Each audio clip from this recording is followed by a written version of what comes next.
New details tonight in the search for a missing person on Lake Whitney. Thanks for joining us at 10. I'm Lindsay Lippman. And I'm Joe Gum. A body was discovered around 11 this morning, and officials say it meets the description of the man whose canoe capsized on that lake in Bosque County yesterday afternoon.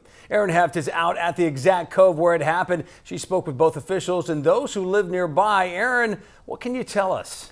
Folks in Lake Whitney say that this happens more often than you'd like to think, and they chalk it up to safety precautions not being met. Now, what we do know is that the remains found this morning fit the description of the man whose canoe capsized yesterday. We spoke to officials and residents alike. This is what they had to say. They found bodies out there, every year I've been here. After living on Lake Whitney for 13 years, John Anderson says the unfortunate incident is becoming commonplace. They dive and they don't come back up. It's pretty common out here. Two men were fishing on the water near Uncle Gus's Marina and Resort when their canoe overturned, sending both men into the water. Investigators say evidence shows the boat was not carrying any life jackets, which is against the law in the state of Texas. You're supposed to have the same amount of life preservers that you do individuals. When one of the men finally got to shore, he realized his friend wasn't with him.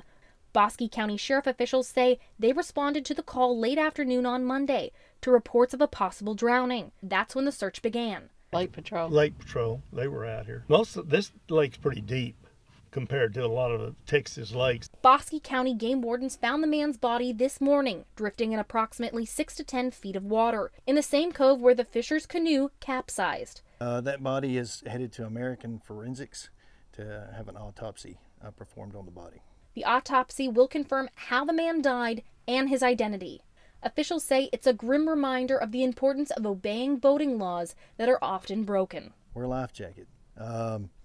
Be cautious of your surroundings. Now, next of kin have been notified, but there has been no positive ID on the remains as of yet. Live at Lake Whitney, Erin Heft, Central Texas News Now. All right, thank you, Erin. The sheriff's office says the earliest they believe we'll have an identification of the body is tomorrow morning. Stick with Central Texas News Now on the air and online for any new developments.